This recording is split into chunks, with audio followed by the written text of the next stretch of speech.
Bonsoir, chers tous. Content de vous retrouver pour ce énième numéro de La Quotidienne. Ce soir, je suis accompagné de mes charmants chroniqueurs.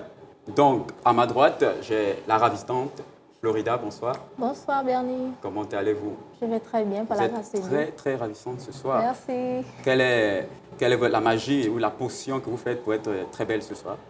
Jésus. Tout simplement Jésus dans ma vie. Voilà, c'est ce grand secret qui fait que je sois toujours joyeuse aussi, ravissante comme vous le dites. Merci. Il faut me donner ce secret.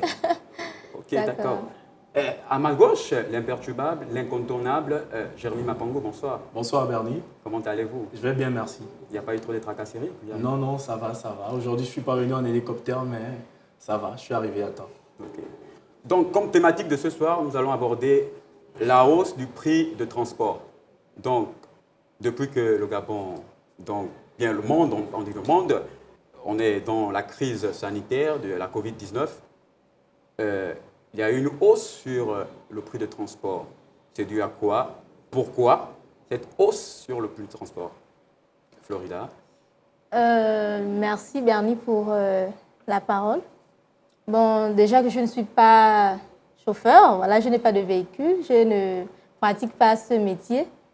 Mais je crois que s'il y a hausse de prix de transport, c'est dû à la crise sanitaire. Et vu aussi les heures qui ont été définies par le gouvernement, c'est-à-dire ces chauffeurs-là ont des heures limitées de travail. Donc je me dis que sûrement c'est aussi à cause des heures qui leur permet de faire grimper un peu le prix de ce transport-là. Mais on sait bien que le gouvernement a allégé le prix de transport. Et donc, pourquoi cette augmentation? Puisque dans chaque bus ou taxi, auparavant on était à 2,2, l'on passe à 3, mais le prix reste le même. C'est dur. Moi, je pense qu'il faudrait d'abord repartir à l'origine. Oui. Lorsque la crise a éclaté en début d'année 2020, voilà, des mesures ont été prises par le gouvernement, notamment la limitation physique, la distanciation physique. Oui. Voilà, dans les transports en commun, on va laisser le cas des bus de transport de transport en commun, transurbe, voilà. Sous l'appellation du Ngori d'ailleurs. Ah d'ailleurs, oui, tout à fait, oui. Alors donc, on va laisser ça. On va exclusivement parler ici des petits taxis et des taxibus. Ah oui. Alors, on comprend bien que dans les petits taxis, par le passé, 3 personnes derrière, 1 personne devant. Et avec les mesures prises par le gouvernement, on est passé à 1 personne devant. C'était même d'abord personne devant, juste 2 personnes derrière. Pour les petits taxis? Pour les petits taxis. Oui. Après, on est passé, les mesures ont été allégées, on est passé à 1 personne devant et 2 derrière. Il faudrait savoir que la capacité de transport a été réduite. Et puis, le temps de travail a également été réduit du fait des différents couvre-feux qui étaient de 18h, qui allaient à 20h, qui est revenu à 21h aujourd'hui. Donc, on comprend que les taximans, c'est-à-dire ceux qui font le transport en commun, n'avaient plus la possibilité de rentabiliser comme d'habitude, en fait. D'accord. Voilà. Donc, pour eux, ils ont prôné simplement l'augmentation du prix du transport pour essayer de compenser le nombre de places qu'ils auraient perdues du fait des mesures gouvernementales. Mais le couvre-feu passe de 18h à 21h. Oui. Bon, on constate que le prix reste le même. Malgré l'allègement des mesures, le prix reste le même. Bon. Est-ce qu'il n'y a pas une coopération? Est-ce qu'il n'y a pas un ministère, le ministère en charge des transports qui peut régler ce problème? Déjà, bien sûr, le ministère en charge du transport peut simplement se prononcer sur la question parce qu'on voit bien que cette situation profite plus aux transporteurs. Oui, bien sûr. Voilà. On constate dans les clandos au quartier qu'au lieu de 2 personnes derrière, on retrouve 3 personnes derrière et le prix de transport n'a pas baissé. Voilà. Donc, il faudrait simplement que les autorités puissent se prononcer sur cette question-là parce qu'on a l'impression que il n'y a qu'une seule partie gagnante. Et les transportés que nous sommes sont des perdants. Donc, je ne sais pas, à travers la quotidienne, c'est bien de soulever cette question. On espère que les autorités compétentes pourraient également se pencher sur la question et inviter les transporteurs à ne pas vouloir que gagner. Ils doivent également transporter les gens dans des bonnes conditions, en bonne et due forme. On respecte 2 personnes derrière et puis après on essaie de revoir un peu le coût du transport parce que justement leur temps de travail a été quand même agrandi. On est parti d'un couvre-feu de 18h à 21h. On comprend simplement que si une personne travaillait, on va dire 8 heures de temps par jour, la personne pourrait déjà travailler 10 heures de temps par jour. Ça veut dire que eux ils gagnent, mais nous on ne gagne pas parce que non seulement on est surchargé derrière et on va par exemple dire plein ciel à ONG, c'est parfois 300. Parfois 500. Parfois 500 Ouais. pour qu'on nous permette de nous déplacer. C'est vraiment déplorable. Donc il faudrait que le gouvernement et les autorités compétentes puissent regarder cette question. D'accord. Oui, Florida. Bon, peut-être aussi soulever un point, pas leur donner raison à ces chauffeurs, mais je crois qu'il y a aussi le phénomène, comment on les appelle, les policiers là, ces agents de force de police, voilà, qui ont un phénomène assez particulier, si je peux me permettre l'expression, ou bizarre même. C'est-à-dire qu'ils ont cette habitude-là, en fait, de ne pas regarder ce qu'ils demandent aux chauffeurs, mais viennent dans l'exagération, c'est-à-dire qu'ils demandent autre chose à la place de ce qu'ils devraient demander. Je ne sais pas si on me suit jusque-là. Donc je crois que ça peut aussi être l'une des raisons qui emmène ces chauffeurs-là à faire monter leur prix de transport. Mais aussi, comme nous l'avons abordé la dernière fois, à la quotidienne, on parlait de l'union fait la force. Mais en même temps, ce sont ces mêmes personnes qui se plaignent de la hausse des prix, mais après, malgré cette hausse, ils participent aussi à cette habitude-là. C'est-à-dire que quand un clandomane vient, il dit par exemple 1000 francs, gare routière au 12, les gens vont toujours monter. Et il y a les autres qui restent, mais qui se plaignent. En même temps, il n'y a pas une harmonie dans la faisabilité de choses. Donc, c'est un peu tout ça là que je... D'accord. Au vu de la pandémie qui sévit le monde, donc, il y a aussi eu la flambée des produits de première nécessité. Donc, et à cela s'ajoute encore la hausse du coût du transport et le panier de la ménagère ne répond pas. Vu toutes ces charges, c'est compliqué pour le Gabonais lambda de s'en sortir. Bien sûr. Il y a un syndicat qui est là, un syndicat de transporteurs qui doit revoir cela afin que chacun trouve son satisfaction. Bernie, il existe un syndicat de transporteurs. Mais ce syndicat de transporteurs n'a que pour but de protéger les transporteurs. Voilà. Malheureusement, il n'y a pas un syndicat de transportés. S'il y avait un syndicat de transportés, je pense que nous, les transportés, on aurait également fait valoir nos voix. Tout à fait. Voilà, c'est ça tout le problème. Comme elle a si bien dit, si un taxibus, par exemple, le couvre-feu il est à 21h, si à 20h30 un taxibus arrive, il dit 1000 francs la tête pour le PK12, les gens monteront. Voilà. Les gens monteront. Moi, il m'arrive une fois d'être monté à l'arrière du pick-up d'un monsieur. Le couvre-feu était à 18h. À ce moment-là, je suis monté à l'arrière de son pick-up. Il m'a pris à l'Assemblée nationale pour me laisser à plein ciel à 1000 francs. À 1000 francs. C'est simplement parce que si moi je peux payer, tant mieux. Si les autres ne peuvent pas payer, c'est leur problème. Ils vont marcher, ils vont répondre devant les autorités quand on va leur demander d'où vous venez à cette heure du couvre-feu. C'est le simple fait, justement, de fonctionner de manière solo au Gabon qui finit par rendre difficile le quotidien des Gabonais. Les Gabonais devraient aussi, nous les Gabonais, nous devrons aussi mettre en place le syndicat des transportés. On doit revoir les prix, on doit pouvoir discuter les prix parce que précédemment, on a étudié les contrats. Non? Bien sûr. On a étudié les contrats. On a vu qu'il existe le contrat de transport, n'est-ce pas, où le transporté s'arrange avec le transporteur sur la destination et sur le montant.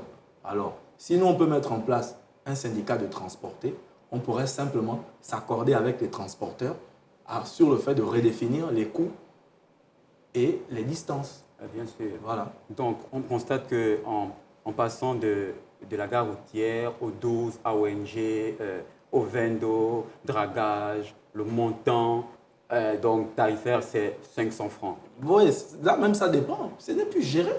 C'est quelque chose qui n'est plus géré. C'est-à-dire que là, vraiment, le marché là, économique, là, dans le domaine du transport public, vraiment, il s'administre lui-même. Il va dans tous les sens. Je vous assure qu'aujourd'hui, un taximan peut rentrer les poches pleines et un Gabonais peut rentrer les poches vides parce que rien que pour aller au travail ou pour quitter du travail à la maison, Il a dépensé Oui. quasiment son argent Ouais. du Bien sûr. transport de la semaine. Voilà pourquoi, elle a parlé tout à l'heure du Ngori. Voilà pourquoi les files au niveau de Transurb sont longues aujourd'hui. Ah oui. La file, elle est très grande aujourd'hui. Vous verrez les gens dans les heures à quelques minutes du couvre-feu. Vous verrez que la file, elle est grande Elle est toujours. pour que Transurb puisse les transporter. Parce que tout le monde n'a pas 500 pour se rendre à IAI. Tout le monde n'a pas 500 pour quitter d'AONG au PK5. Vous voyez? D'accord. Donc, on espère que ce sempiternel problème de hausse de transport ne puisse plus perdurer afin que chaque Gabonais puisse trouver satisfaction. Oui. Mon plus grand souhait, c'est vrai que les transporteurs diront que le prix du le carburant est élevé. Est élevé. Ajouté à cela, la crise sanitaire liée à la Covid-19, ça rend leur quotidien, leurs conditions de travail difficiles. D'aucuns diront même qu'ils n'arrivent plus à faire des chiffres d'affaires. Mais je dirais quand même que c'est égoïste de penser comme ça. Parce que tous les Gabonais ne travaillent pas. Tous les Gabonais n'ont pas La possibilité. une certaine rentabilité. Ils n'ont pas d'activités Stable. qui leur permettent de rentabiliser et de pouvoir se déplacer en toute aisance. Donc, si la quotidienne existe, c'est également pour interpeller les transporteurs à faire preuve d'humanité.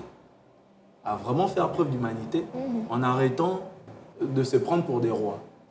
Parce que même en tant que transporteur, à une certaine condition, tu peux te retrouver transporté. Bien sûr. Alors, le mal que tu fais aux Gabonais qui est en train de te dire, s'il te plaît, 500 juste à côté là. Toi, tu dis, s'il n'a pas 500, il ne part pas. Ça peut se retourner contre nous. Ah oui. Faisons preuve d'humanité. Essayez de revenir. Si vous savez que la journée, vous avez là suffisamment gagné, et pitié, prenez la maman qui a du mal à rentrer chez elle. Prenez le petit garçon, le jeune homme qui a du mal à rentrer chez lui parce qu'au couvre-feu là et parce qu'il n'a pas suffisamment d'argent. Bien sûr. Voilà, comme la dernière fois, on sortait de l'émission. Oui. J'ai quasiment patienté une demi-heure pour pouvoir avoir un taxi. D'accord. Parce que j'ai eu l'impression que ce que je demandais, c'était pas, C'était insuffisant. c'était pas le montant normal de transport. Oui, Jérémy, en venant tout à l'heure, j'ai pris le taxi de AONG pour ici. Et le chauffeur, donc, le chauffeur me dit que malgré donc l'allègement des mesures, même si seulement si il s'avère qu'on enlevait donc, ce couvre-feu-là, le prix de transport restera le même, ça ne changera pas. Qu'est-ce que vous en pensez, Florida, Jérémy? Pour moi, c'est juste un rapport de force. Ah oui. C'est juste un rapport de force. Tant qu'il est assis au volant de son véhicule, il est fort. Bon, il y a aussi la gabonitude qui dit toujours, ce dicton qui dit on va encore faire comment? Bon, c'est vrai qu'il y a aussi ça, mais on va encore faire comment? C'est vieux jeu, hein. Il faut déjà oublier ça. C'est pas on va encore faire comment. Moi, la dernière fois, j'ai attendu. C'est pas que j'avais pas l'argent. J'ai attendu afin de trouver un véhicule qui pouvait me transporter à moindre coût. Et j'ai fini par l'avoir. C'est parce que je ne rentre pas dans la catégorie de on va encore faire comment. Il faudrait que tous les Gabonais aient maintenant cette attitude-là. Alors, le contrat de transport, c'est un contrat de négociation. S'il ne veut pas me prendre parce que j'ai proposé 500 et que lui veut 1000 francs, il part. Il y aura forcément quelqu'un qui me prendra, soit un particulier, ou encore je pourrais utiliser mes pieds pour marcher et raccourcir la distance. Ce n'est pas le cas. Lorsqu'il y a des taximans qui arrivent, des clandos qui proposent 1000 francs aux 12, les gens courent. Mais comme il le disait, il faudrait que nous ayons un syndicat de transportés. Oui. Voilà, l'union fait la force. Si la mentalité du Gabonais ne change pas, ce sera difficile que les personnes vers qui nous voulons partager quelque chose qui va profiter à tout le monde. Si déjà la mentalité, notre propre mentalité ne change, ce sera difficile. C'est-à-dire que les choses resteront toujours les mêmes s'il n'y a pas d'union entre nous. Voilà. Voilà, Il faut quasiment l'union entre nous. Bon, c'est vrai que c'est un peu rigolo de parler d'un syndicat de transportés, mais ça tient la route. Bah, ça ouais. tient la route. Je pense que dans les pays développés, il y a les droits des transportés. Bien sûr. Pourquoi pas également nos droits? Pourquoi c'est seulement les transportés qui vont perdre et les transporteurs gagneront? Et en même temps, c'est à travers de nos moyens qu'ils ont un salaire. Bien sûr. Voilà, vous voyez Bien que sûr. si nous, on se lève, ils resteront aussi sans emploi. Ok, Voilà. d'accord. Voilà. Donc, quel message pouvez-vous dire à ces différents taximans? Moi, je dirais aux transporteurs, Oui. soyons gagnants-gagnants. Voilà. Soyons gagnants-gagnants. Aujourd'hui, vous pouvez Tout à fait. travailler de 6h à 20h30. on estime que les 20 minutes qui restent, c'est pour rentrer chez vous. Vous pouvez travailler de 6h à 20h30. Soyons gagnants-gagnants. Ok, d'accord. Donc, chers téléspectateurs, c'est avec les mots de Jérémy, soyons gagnants-gagnants, qu'on se retrouve tout à l'heure en donc, la chronique art et culture.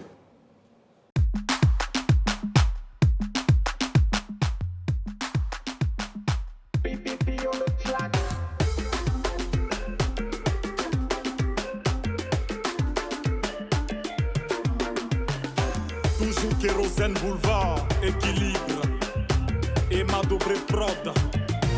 L'argent ne fait pas le bonheur, mais depuis que j'en ai, je me sens beau. Je fais le tour du monde de Yopougon à Monaco.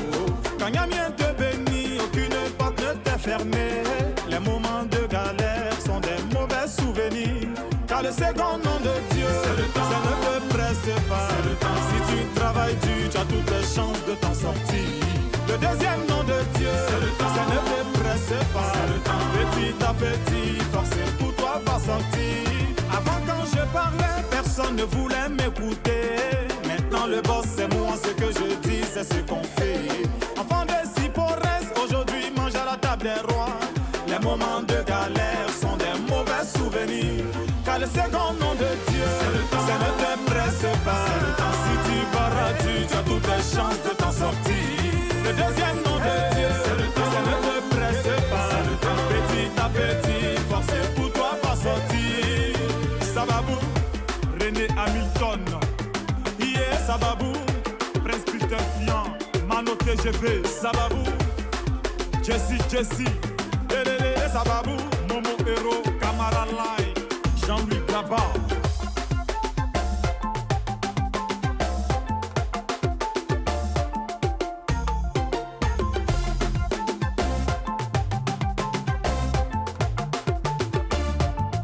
Chérie Coco, si les autres sont mariées, elles s'en vont pour te laisser. Tu dois pas te décourager, ne te presse pas. Il n'y a pas de travail, monsieur Brûle la porte. Il n'y a pas de boulot ici. Mais toi qui cherches à travailler et les portes sont fermées, tu dois pas désespérer. Ne te presse pas. Ils n'ont qu'à dire que tu t'aimes toujours au quartier. Ils n'ont qu'à raconter que tu es le dernier. Mais les derniers finissent par devenir premiers. Ils n'ont qu'à dire que tu t'aimes toujours au quartier. Ils n'ont qu'à raconter que tu es le dernier. Mais les derniers finissent par devenir premiers. Car le second nom de Dieu, c'est le temps. Steven Saint-Eloi. Si tu barres, tu as toutes les chances de t'en sortir. Le deuxième nom de Dieu, c'est le temps. Christian Petit Héros. Petit à petit, forcé pour toi pas sortir. Car le second nom de Dieu, c'est le temps. Ça ne te presse pas. Si tu barres, tu as toutes les chances de t'en sortir.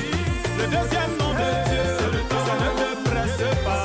Petit à petit, forcé pour toi pas sortir. Sababou, Razak Siloué, Yannick Saoué, Lélélélé Sababou. Chers téléspectateurs, pour ceux qui nous rejoignent sur l'émission La Quotidienne, sachez que je suis ce soir en compagnie de Yannick Mbié. Donc, nous allons aborder la chronique art et culture. Donc, il y a eu des faits qui se sont déroulés. Donc, hier, il y a eu la finale de la Copa et de l'Euro.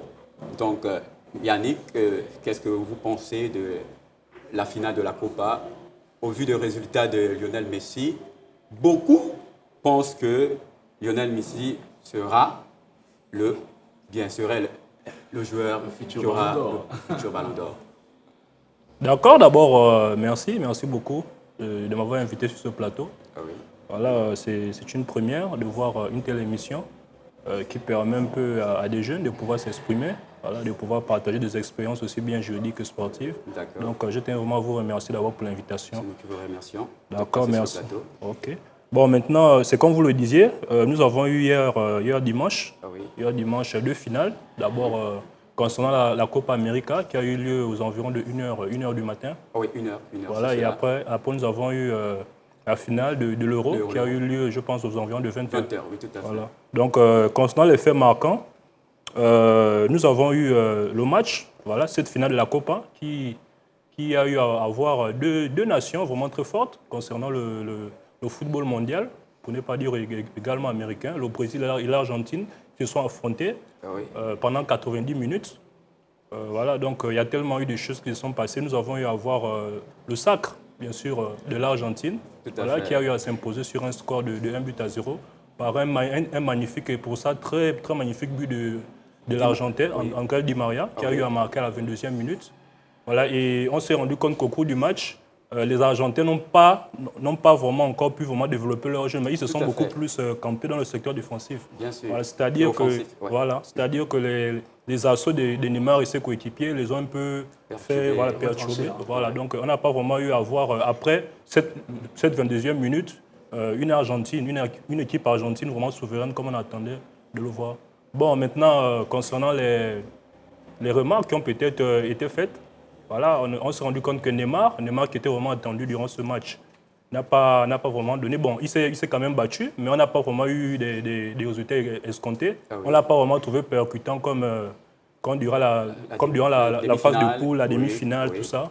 Voilà, et ses coéquipiers qui ne l'ont pas vraiment également aidé, parce qu'on s'est rendu compte qu'il était pratiquement le seul à se battre, et les autres n'ont rien fait.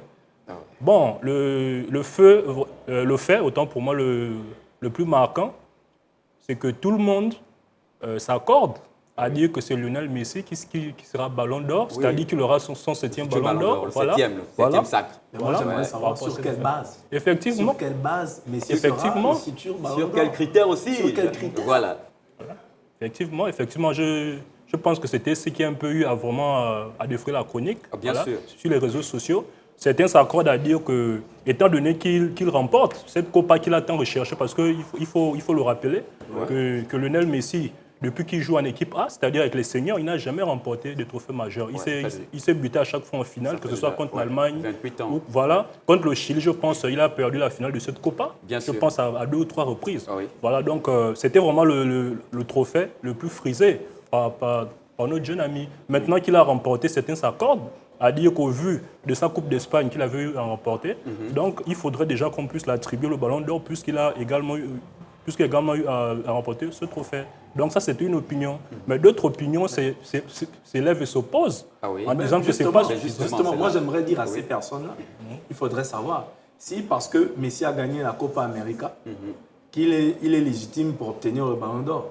J'estime également que quand quelqu'un gagne, un Africain ici gagne la Coupe d'Afrique des Nations, c'est que cette personne est également légitime pour gagner le ballon d'or. Voilà, parce que d'une autre manière, je veux aussi dire que Jorginho, qui est actuellement vainqueur de la Ligue des Champions avec Chelsea, qui a remporté hier l'Euro avec l'Italie, est également légitime pour avoir le ballon d'or.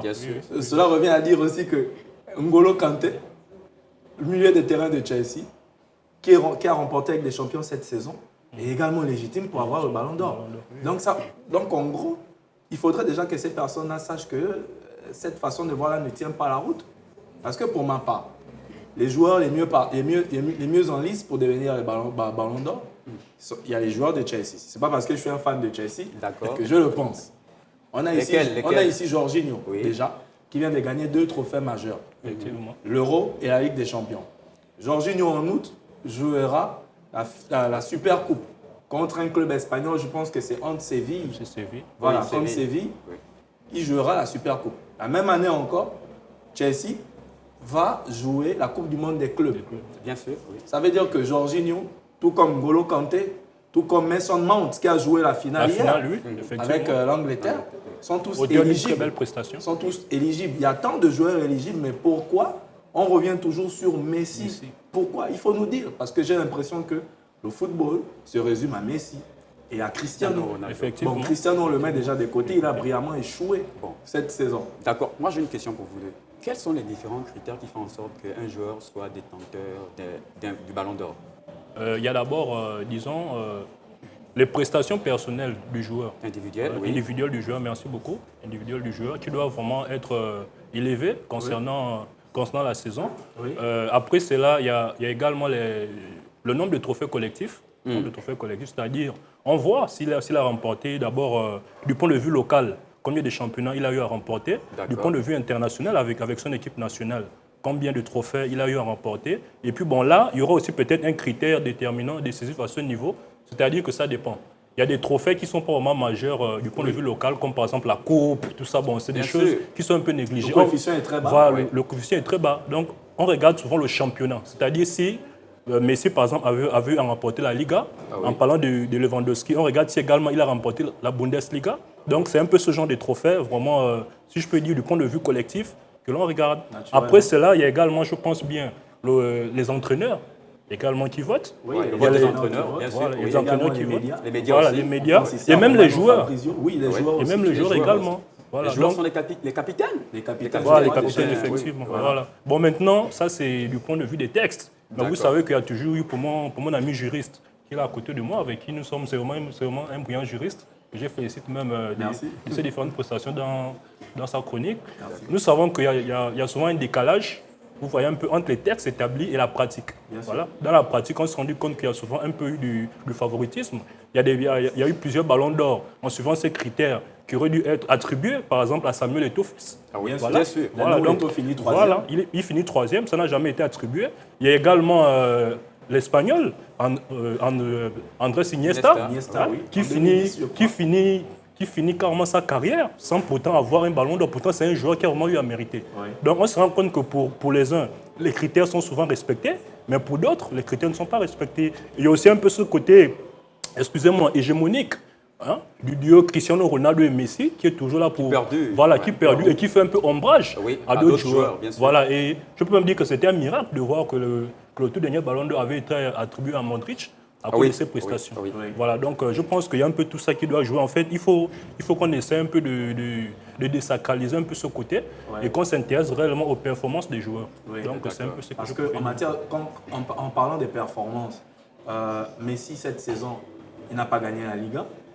Messi n'a pas gagné, a juste gagné, je crois, la Coupe La Coupe d'Espagne, oui. La Coupe d'Espagne, c'est quoi, la Copa del Rey, je sais Oui, pas la trop. Copa del Rey. Voilà, et il a à peine gagné la Copa América. Ouais, mais Il faudrait- il est meilleur buteur de la Liga. Ou bien.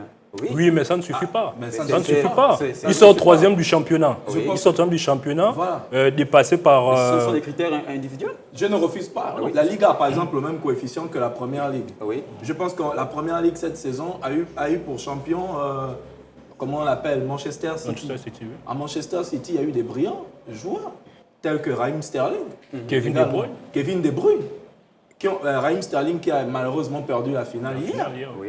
Bon, revenons à Jorginho, quelqu'un qui est à l'avant-première des médias en ce moment. Messi a remporté le titre de meilleur buteur de la Liga. Ah oui. Il a gagné la Copa del Rey et il a gagné la Copa América. Je pense que pour l'instant, il n'y a qu'une seule compétition majeure que Messi a remportée.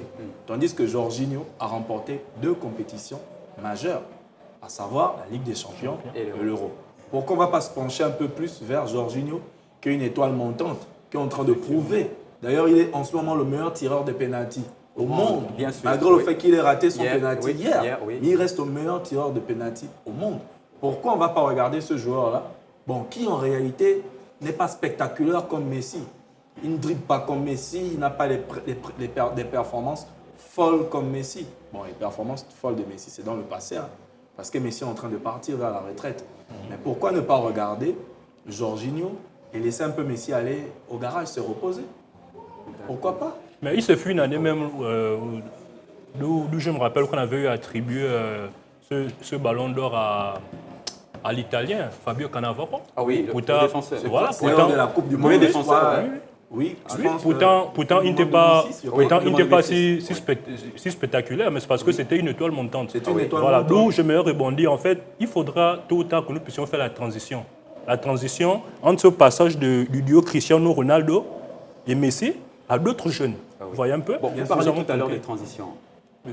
Quel nom pouvez-vous donner ici sur ce plateau qui peut avoir ce ballon d'or? Il a eu- 2020. Il a eu à parler 2021. de... 2021. Non, 2021. c'est à cause de la pandémie, c'est 2020. Oui, d'accord. Oui, oui. Je pense que Haaland était bien parti en début d'année, mais Haaland a été stoppé net du fait d'avoir quitté prématurément, bon, très vite, la Ligue des Champions, ainsi que l'Euro. Et beaucoup de blessures aussi Beaucoup de durant blessures le également. championnat. On a Mason Mount de Chelsea, C'est Chelsea, oui. qui donne même d'ailleurs la passe décisive en finale face à Manchester City. Il la donne à l'attaquant de Chelsea, l'Allemand, comment on l'appelle encore, mon petit technique là. D'ailleurs, j'ai oublié le nom. Sané. Non, le petit attaquant de Chelsea là. Abraham. Non, pas Abraham. Oui, Havertz. Kai Havertz, merci, oui. Kai Havertz. Mais il y a Mason Mount, il y a N'Golo Kanté. N'oublions pas le travail fou de cet homme. De cet homme, oui. S'il n'est peut-être pas allé loin avec la France, c'est peut-être une raison de fatigue. Mais depuis 2018, les stats de N'Golo Kanté ne font que monter. Ils font que monter. Je pense qu'il est même plus décisif que Messi, parce qu'il a remporté une Coupe du Monde avec la France. Il remporte une Ligue des Champions avec Chelsea. Sans oublier que depuis qu'il a quitté Leicester, il quitte Leicester en champion. Avec Chelsea, il gagne deux championnats, il gagne une Coupe du Monde, il gagne une Europa League avec Chelsea. Et cette année, il gagne la Ligue des Champions. Je pense que les caméras devraient être braquées vers des joueurs pareils et laisser Messi et Cristiano aller se reposer. Ils ont fait leur temps. Non, ils ont été meilleurs dans leur catégorie.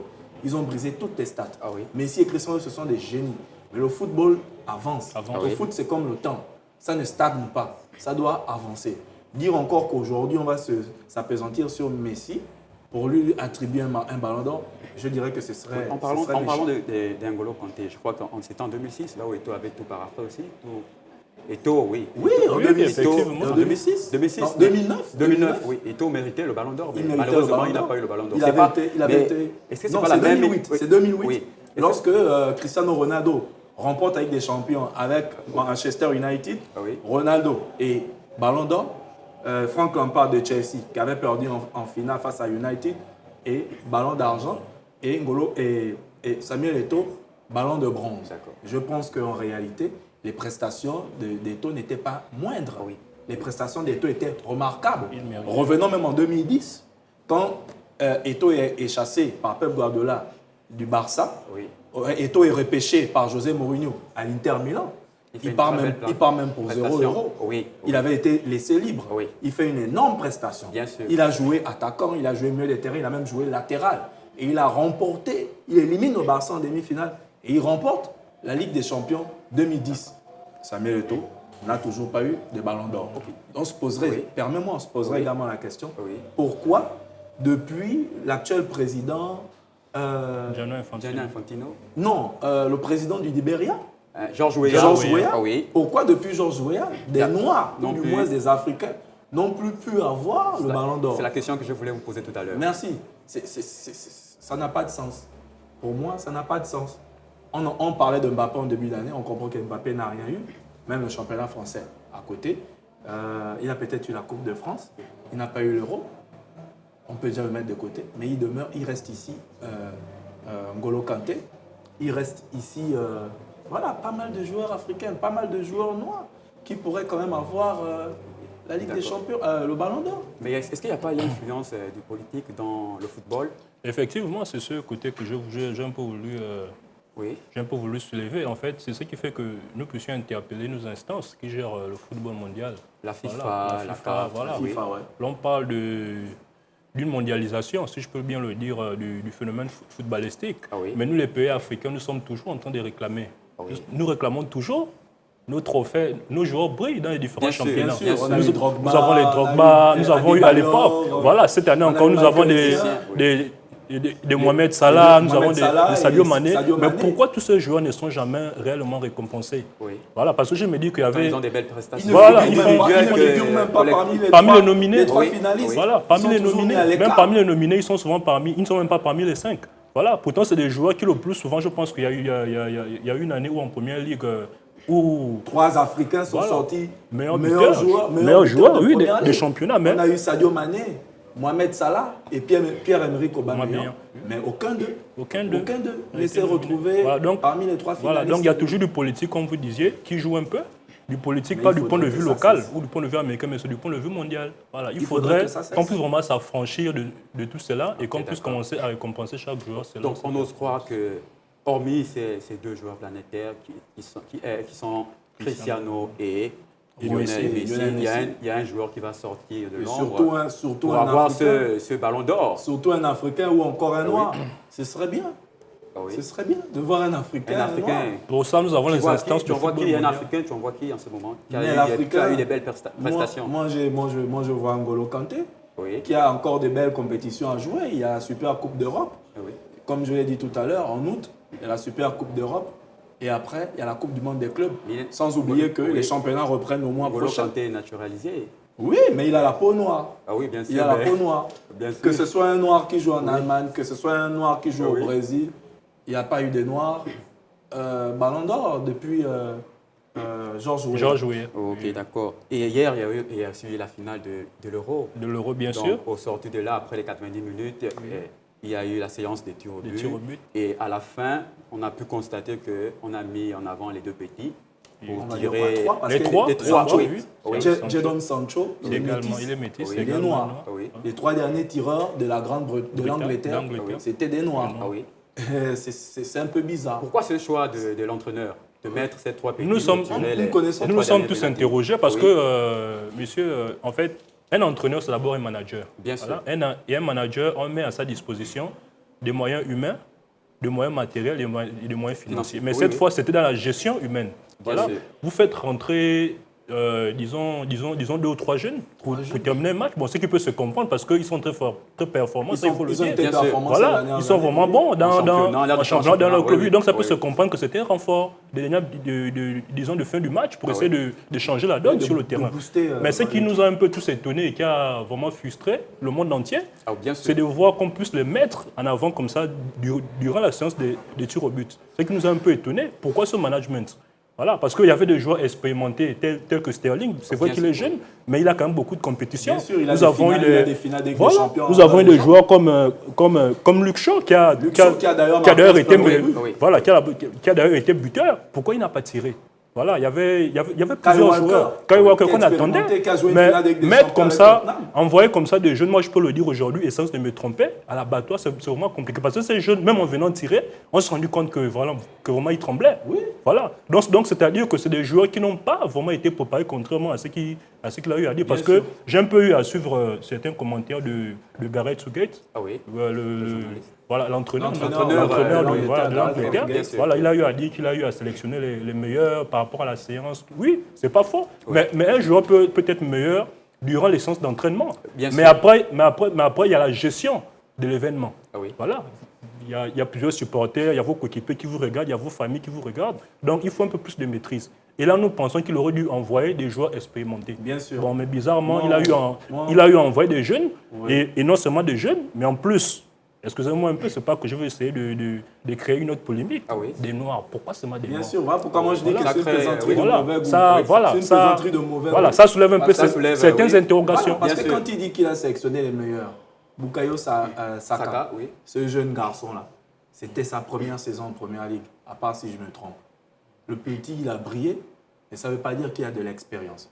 Pour tirer les pénaltys à ce stade de la compétition, il faut du sang-froid. Et je ne pense pas que c'est cet enfant-là qui pourrait faire gagner l'Angleterre à ce moment de la compétition. C'est une plaisanterie de mauvais goût quand il dit qu'il a sélectionné les meilleurs. C'est de la fumisterie. Ok, d'accord. Yannick Ndié, merci d'avoir accepté notre invitation. Je vous en prie. Donc, chers téléspectateurs, on se retrouve tout à l'heure après la transition. Pour la minute juridique. Bien sûr. Merci, baby.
chers téléspectateurs, pour ceux qui nous rejoignent sur l'émission, vous pouvez interagir sur le numéro qui s'affiche au bas de votre écran.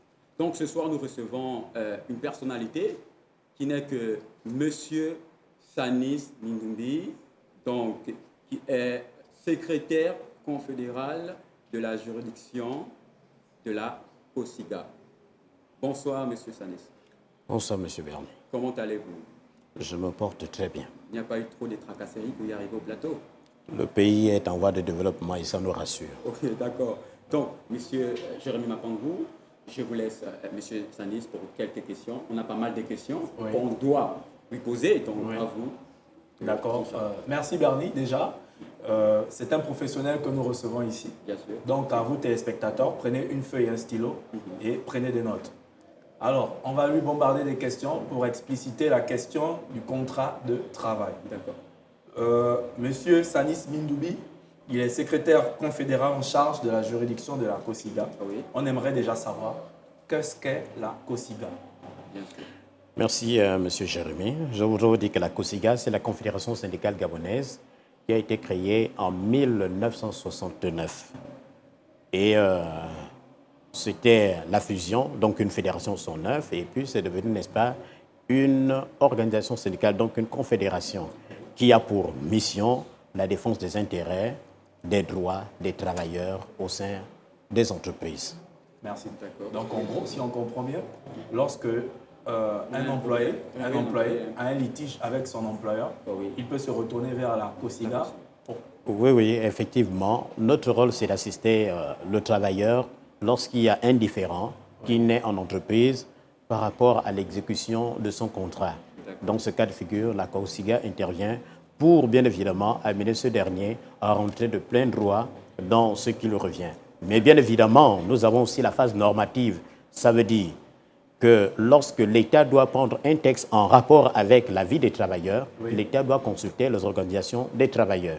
À ce titre, nous donnons notre avis et nous faisons le plaidoyer, nous menons des actions pour que l'avis des travailleurs puisse être prise en compte, puisse être entendue. Merci. Merci. Monsieur Mindoubi, quelle est la procédure à suivre pour ces différents employés qui ont des litiges avec leur employeur? Quelle est la procédure à suivre pour venir auprès de la COSIGA? Logiquement, la procédure, elle est simple. Lorsque nous sommes au sein d'une entreprise, il est recommandé au travail de cette entreprise de se constituer en syndicat. Oui, d'accord. Lorsque ces derniers se constituent en syndicat, nous allons regarder les syndicats de même branche ou de même secteur d'activité. Dès qu'il y a deux syndicats de même branche de secteur d'activité, nous créons la fédération pour ce secteur ou cette branche d'activité.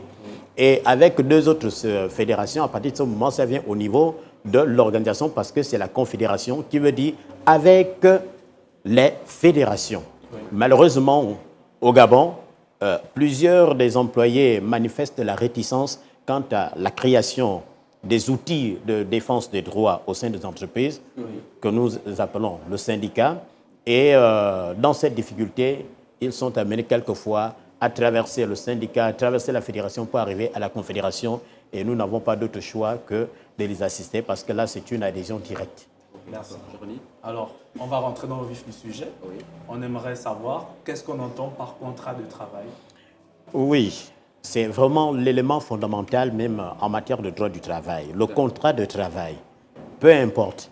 Le contrat de travail est cette convention qui unit un employé et un employeur. Ça veut dire que l'employé fournit à l'employeur son expertise de travail, fournit sa force de travail, ses capacités, ses aptitudes, tout ce qu'il a comme capacité nécessaire pour faire progresser une entreprise. Et en retour, l'employeur a l'obligation de rémunérer et prendre en charge certains éléments comme la sécurité sociale, c'est-à-dire la CNSS, la CNAMGES, la part employeur, donc la prise en charge du travailleur quant à sa présence au sein de cette entreprise.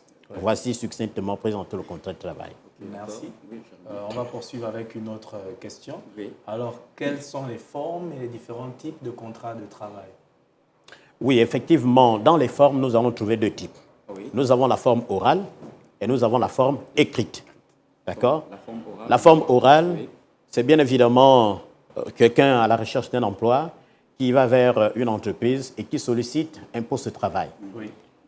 et le chef d'entreprise, dans l'organisation interne de son entreprise, n'a pas prévu de contrat, comme ça se passe un peu partout ailleurs, va devoir dire à ce dernier, vous êtes recruté et je vous paie à hauteur de 150 000 francs CFA.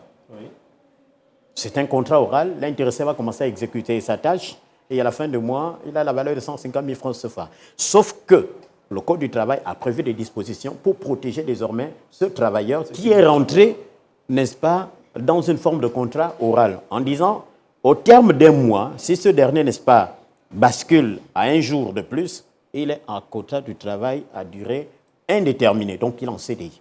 Donc, un contrat de travail oral, lorsqu'il dépasse un mois, il devient ipso facto un CDI. Un CDI. Un CDI. Contrat de travail à durée indéterminée. Super. Ouais, là, au moins, le législateur, il a bien légiféré sur la question. Oui, je précise que nous sommes encore sur la loi 3/94. D'accord. Parce que je préfère apporter des précisions par le fait que le Parlement a statué récemment sur le nouveau Code du travail. N'ayant pas encore été promulgué, l'ancienne loi est toujours en vigueur. D'accord. Bon, moi je vais poser une question à M. Sanis parce que c'est vraiment une thématique très très importante, très chers téléspectateurs. Très sensible d'ailleurs. Oui, très sensible. Donc, quels sont, les différents types de contrats de travail? Alors, tout à l'heure, je vous définissais les formes. Oui. Mais si nous allons dans les types, nous allons prendre, n'est-ce pas, dans la forme écrite, les types qu'on peut trouver. Bien sûr. D'accord. Nous avons le contrat journalier. Oui. Ça veut dire... Un contrat journalier, qu'est-ce qu'un contrat journalier? Un contrat journalier, comme nous avons défini le contrat, la spécificité, c'est que la personne vient travailler pour une journée et le contrat se termine à l'heure de fin de travail. Voici le contrat journalier. Mais sauf que dans ce type de contrat journalier, d'accord, il faut éviter toujours d'excéder un mois. Pourquoi? Au terme d'un mois, le travailleur il est en CDI. Oui, ça devient ipso facto un CDI. D'accord. Voilà. Et nous revenons toujours dans le contrat de travail journalier. Il doit être payé chaque jour, à la fin de la journée. Oui. Nous avons le contrat de travail hebdomadaire. Celui-ci, à la fin de la semaine, l'intéressé doit être payé. La particularité avec ces contrats, ils ne doivent pas excéder un mois. Donc, s'il excède un mois, il devient ipso facto un CDI. Un CDI. Super. Oui. Waouh. Jérémy, tu as beaucoup de questions? Ensuite, en dehors du... Oui, en dehors du travail, du contrat de travail journalier ou hebdomadaire, nous avons le contrat du travail pour l'exécution d'un ouvrage ou d'une tâche. Oui. Ça veut dire, vous voulez construire un pont à Lambaréné, vous allez recruter du personnel. Ce personnel viendra pour un ouvrage précis qu'on appelle la construction d'un pont. Oui. Au terme de la construction du pont, ce contrat prend fin. Et il en va de même aussi pour le contrat à la tâche. Oui. Et nous avons l'autre type de contrat, c'est celui qu'on appelle le contrat de travail à durée déterminée. Oui. Mais je voudrais apporter une précision. Oui. Le contrat journalier, il est obligatoirement écrit. Le contrat hebdomadaire, il est écrit. Le contrat à la tâche ou à l'ouvrage, ils sont obligatoirement écrits. Et nous arrivons au contrat du travail à durée déterminée. CDD. Voilà, CDD. CDD, oui. Et là, ça nous renvoie à disposition de l'article 23 de notre Code du travail. Voilà. Et vous, si vous me permettez, je voudrais faire lecture de l'article 23. On dit, le contrat du travail à durée déterminée est un contrat comportant un terme certain fixé d'avance et d'accord parti. Voici l'obligation. Et on dit, il est obligatoirement écrit. Sa durée ne peut excéder 2 ans. Ça veut dire que vous avez un contrat écrit et chaque fois l'employeur estime qu'après 3 mois, il renouvelle votre contrat. Au terme de 3 mois, il dit non, vous restez 2 mois à la maison. Après, il vous rappelle pour venir faire 4 mois. Et il vous laisse encore à la maison, il vous rappelle. Mais la loi précise ici que toutefois, des contrats de courte durée peuvent être conclus et renouvelés autant de fois. Mais le secret ici, c'est qu'ils ne peuvent excéder 2 ans. Donc, dès qu'on arrive à 2 ans et 1 jour, la personne est en CDI. S'il y a tacite de reconduction. On se retrouve dans la situation du cas de travail journalier. Temporaire. Tout à fait. Voilà, qui lui, quand il excède 1 mois, devient automatiquement un CDI. Tout à fait. Donc c'est également le cas pour les C'est contrats le cas, à durée il ne doit pas excéder 2 ans. Si l'employeur, par quelques concours de circonstances, n'a pas été vigilant pour s'assurer que son collaborateur, donc l'employé, est arrivé à 2 ans, il a encore utilisé pendant 1 jour, 2 jours, 1 semaine, et quand il vient pour dire, bon, écoutez, votre contrat a duré déterminée et arrivé à terme, on regarde le contrat, on compte le nombre de jours, il a excédé, l'intéressé, il a en CDI. Dans ce cas de figure, la rupture de ce contrat obéit aux dispositions de l'article 51 du Code du travail. D'accord, merci. Monsieur J'aimerais savoir, permets-moi, Bernie. Oui. Alors, pour le cas de contrat à durée déterminée, Oui. qui est consacré par la loi pour 2 ans, si une personne travaille pendant 2 ans sans interruption dans un CDD et qu'à l'issue de ces 2 ans, il y a reconduction pour 2 ans encore, L'intéressé est en CDI. il passe automatiquement en CDI. En CDI. D'accord. L'intéressé est en CDI. La difficulté que nous avons habituellement avec les travailleurs, c'est que d'aucuns craignent la répression des employeurs. Ils estiment qu'une pression extérieure peut venir entacher le contrat et donc ils se replient habituellement en eux.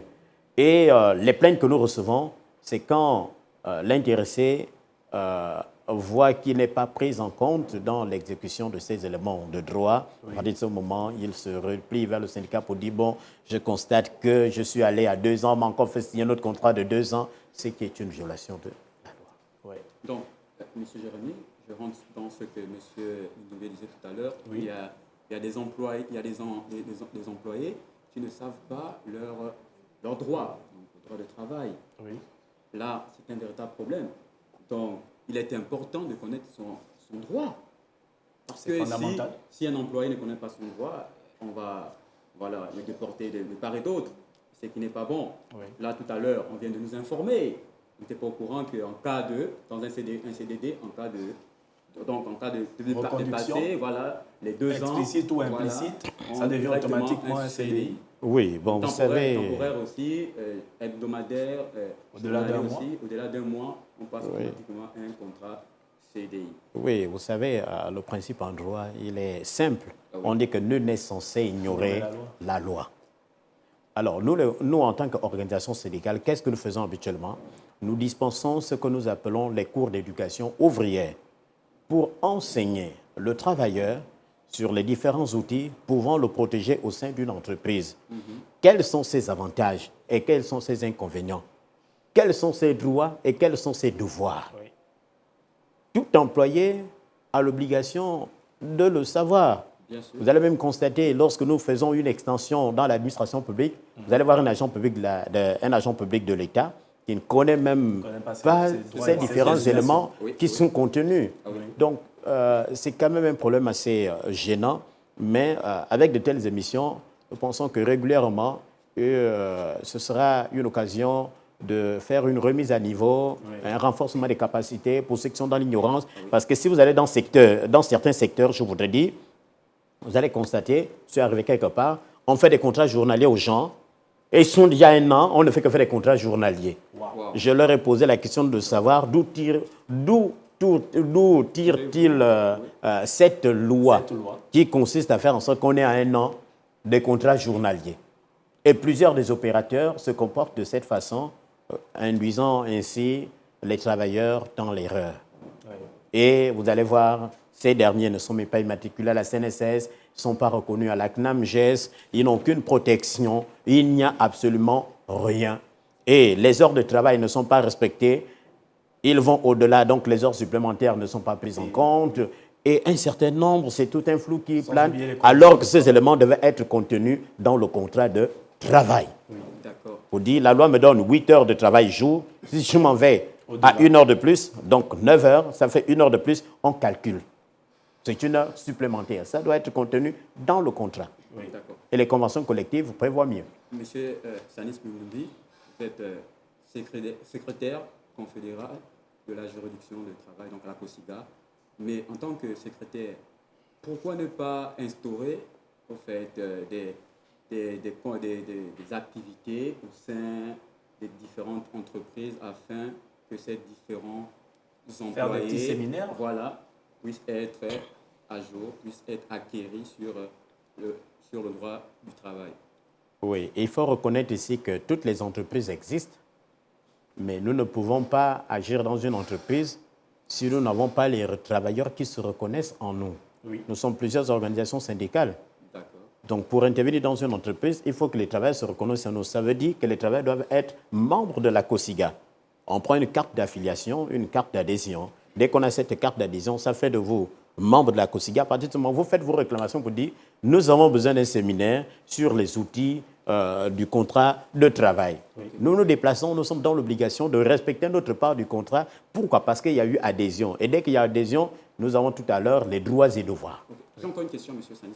Oui. En tant que secrétaire, lorsque un employé a un litige, se rapproche au sein de votre syndicat, est-ce qu'il n'y a pas en fait des taxes prévues pour cet employé? Bien, vous savez pertinemment que le principe, que ça soit pour les organisations syndicales tout comme pour les associations, nous vivons, n'est-ce pas, des cotisations de nos membres. Oui. Donc, c'est notre mode de fonctionnement. Lorsqu'un travailleur a des difficultés au sein d'une entreprise, à partir du moment où il est membre et qu'il a jour de ses cotisations, nous l'assistons simplement. Mais si le travailleur vient et qui n'est pas à jour de ses cotisations, à partir de ce moment, la réglementation, c'est-à-dire nos statuts et règlements intérieurs, dans le cas présent, s'appliquent et on voit avec l'intéressé comment l'assister. Parce que nous l'assistons à l'inspection du travail jusqu'au tribunal du travail. Donc, c'est tout un processus jusqu'à la résolution du différend, du conflit avec son employeur. D'accord. Ouais, merci.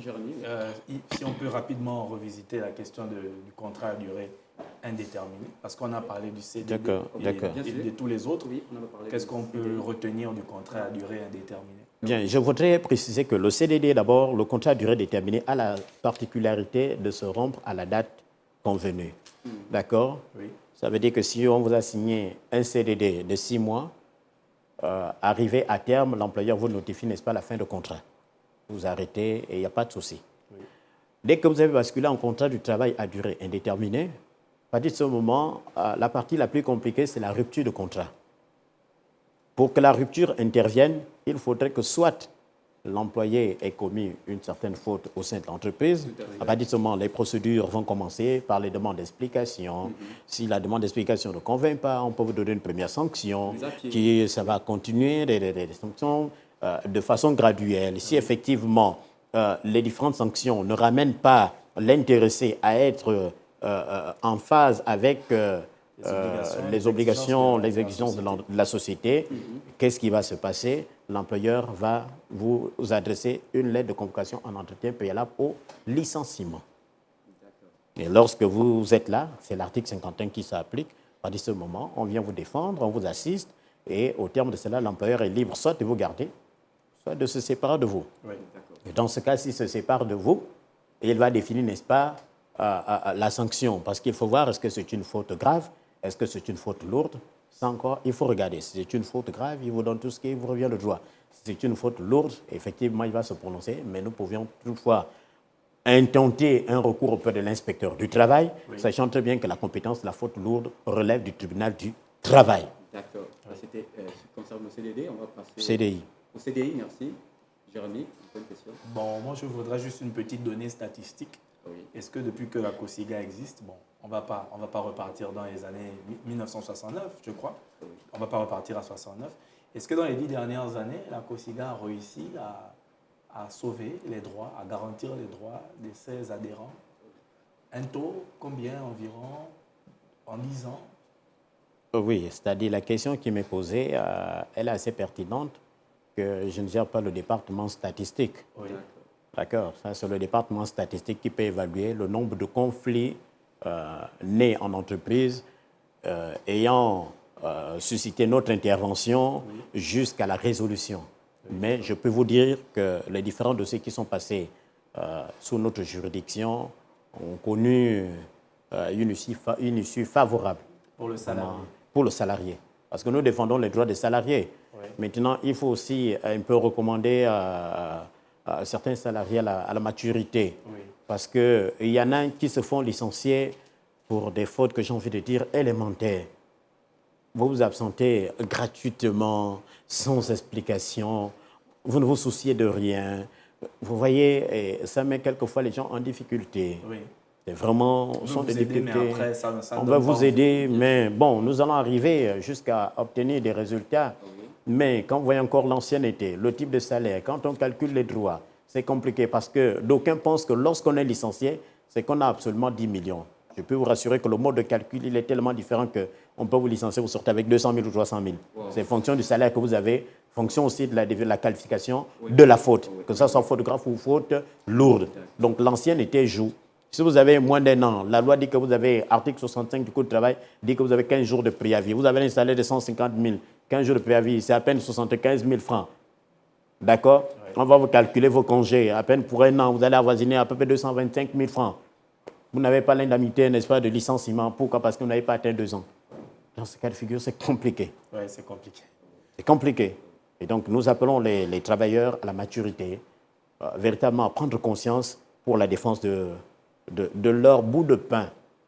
Le travail est difficile, mais il faut savoir le défendre. Oui. Mais nous appelons aussi en même temps les garants de la loi. Nous avons les inspecteurs du travail. Oui. Nous avons aussi les magistrats, donc les juges du travail, qui doivent, n'est-ce pas, veiller sur ces éléments. Parce qu'aujourd'hui, il y a trop de violations de la loi. Et quelquefois, nous avons des interlocuteurs en face. Quand vous essayez d'expliquer la loi en français, c'est difficile parce que la communication linguistique n'est pas la même. C'est exact, c'est exact. Jérémy, si on reste sur ce cadre, cette thématique, le contrat de travail, on va s'éterniser parce qu'il y en a tellement à dire. Oui, il y a tellement à dire. Monsieur Mindoumi, la COSIGA, où est située la COSIGA? Comment, donc, pour c'est certains travailleurs qui ne savent pas où est située la COSIGA, comment faire pour y arriver? La COSIGA se trouve simplement au Saint-Germain, c'est à Bataveya. Dès que nous sommes au Saint-Germain, c'est non loin de la station pétro du Saint-Germain, à Bataveya. Vous avez un immeuble peint en jaune qui est là, c'est la COSIGA, derrière la CNSS, avant le Forge London. Oui. Bon, c'est le défaut du Gabon. Nous espérons qu'avec le temps, nous allons retenir les noms des ruelles pour mieux indiquer tous ceux qui nous écoutent habituellement. Jérémy, tu as encore une dernière question? Non, pour le moment, ça va. Ben, peut-être, je ne sais pas, qu'est-ce qu'il pourrait dire à l'endroit des employeurs? Parce qu'il y a souvent des employeurs qui jouent au bandit. Bon, jouer au bandit, c'est un peu difficile, mais je dirais qu'il y a des employeurs qui sont vraiment ignorants de la chose de droit. Oui. C'est pourquoi il est recommandé dans chaque entreprise d'avoir un responsable de ressources humaines ayant été formé dans nos écoles. Pourquoi? Parce que ces derniers ont la maîtrise des outils de gestion du personnel. Oui. Or, si vous êtes un opérateur, vous êtes venu de l'extérieur pour investir dans notre pays, vous ne maîtrisez pas la loi du travail, vous venez avec la méthode qui s'appliquait assurément dans votre pays, ça crée, n'est-ce pas, des conflits. Oui. Donc, je recommande aux employeurs vivement, et il y a plusieurs jeunes Gabonais qui sortent de l'Institut de gestion, qui sortent des grandes écoles où on forme les responsables en ressources humaines, en gérage. Oui. Donc, prenez-les pour venir, n'est-ce pas, structurer la gestion du personnel au sein de votre entreprise. Ça va atténuer le taux de conflit que nous enregistrons en ce moment. Oui, d'accord. Monsieur Samis Mindoumi, nous vous remercions d'être passé sur ce plateau, précisément sur la quotidienne. Très chers téléspectateurs, ce soir nous avons abordé la thématique sur le contrat de travail.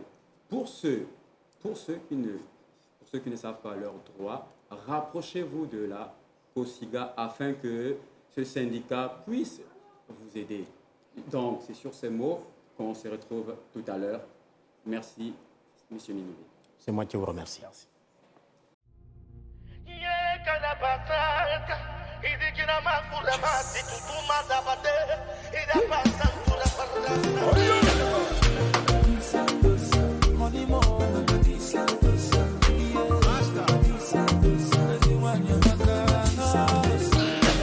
A good woman will come from the Lord. They know they see her for market. A good woman is a blessing from above. Her type will not there for market. I tell you more, Yaku. When you batra kolisa seva, you know more those Yaku. When you batra those Yakumo. Always loving everybody, no discrimination. What a dimma, no competition.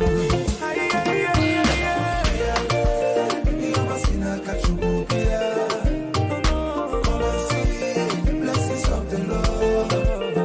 Everyone Yamaka.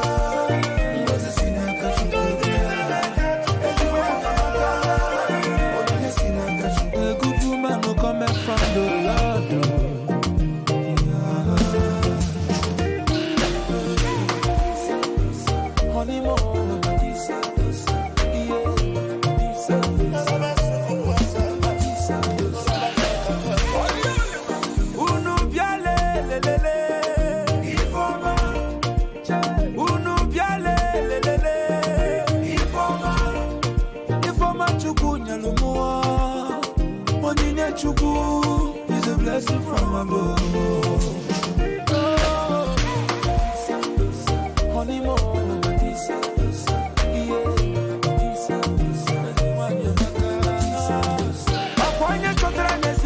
Chotra no hioma. Akwanya chotra nesi wanye kenwe no go. You will find that the wife will find it a good thing. So dear man, and obtain a favor from the Lord. You must see that blessings of the Lord. Très chers téléspectateurs, l'émission tire à sa fin. Florida, un mot de fin. Merci à tous les téléspectateurs qui nous suivent sur Radio-Télévision Hermon. Merci à ceux-là qui sont fidèles à la quotidienne. Nous vous souhaitons le meilleur dans vos vies et merci de toujours être câblés. D'accord. Jérémy, l'incontournable. Excellente semaine à vous. Soyez prudents dans tout ce que vous faites. N'oubliez pas de prier. Voilà. On se retrouve mercredi à 17h pour le prochain numéro. D'accord. Comme ça, je veux saluer le réalisateur qui n'est que Alec Bourgeois-Tsinga, qui est derrière la caméra. Donc, le dehors est dangereux. Oui. Protégeons-nous et n'oublions pas les mesures barrières. Très chers téléspectateurs, on se dit à la prochaine. Ciao, ciao. Ciao.